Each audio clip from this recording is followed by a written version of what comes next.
Things are heating up in Cottesloe. There's a fight brewing, and I'm not talking about the back bar at the Obi after a Sunday session. Ain't nothing like a country crowd.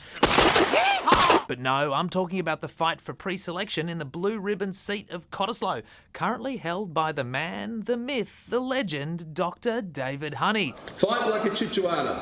Now, an ugly, unloved donkey could win this seat for the Libs, so it was no huge surprise that Dr. Honey managed it at the 2018 by-election when previous Cott member and former WA Premier Colin Barnett called it quits. It's a safe Liberal seat. And it's been that way since 1950. Just like the good old days.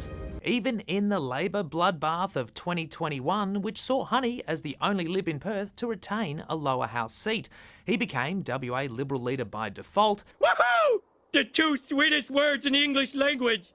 Default, default. Not that you'd know it, because for most of his tenure, it's been as easy to find the Loch Ness Monster as it has been to pin him down for a comment.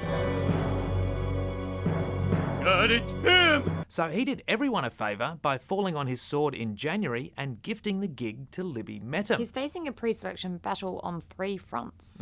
The latest contender rumoured to be throwing their hat in the ring is Richard Evans, an entertainment lawyer and general manager of the Perth International Jazz Festival. I also hear he throws a pretty good party. If you know, you know. Am I right, Western Suburbs viewers? But he's also the son of Max Evans, who was a minister in the Richard Court government. Evans joins chartered accountant and former local councillor and Cott Citizen of the Year, Kirsty Barrett, who is also tipped to seek pre-selection. But Honey's biggest challenge is probably going to come from former Property Council WA Executive Director Sandra Brewer. Surprise, surprise, Sandra likes property developments, which sets up a juicy fight for the hearts and minds of the good folk of Cottesloe, because, like them, David Honey is an unabashed NIMBY. Even the poor? He doesn't like it when people say poor. He reckons when it comes to urban infill, Cottesloe is already doing more than its fair share. by which he means 2/5 of all. A lot of his constituents probably agree, though. Yeah, I bet they do, which means that as uninspiring as Dr. Honey has been in state politics, I stand corrected on the pronunciation of the dog.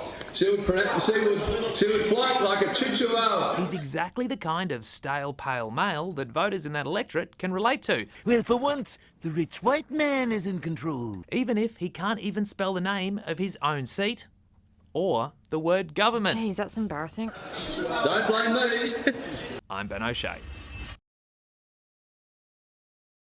For more update, click the subscribe button below.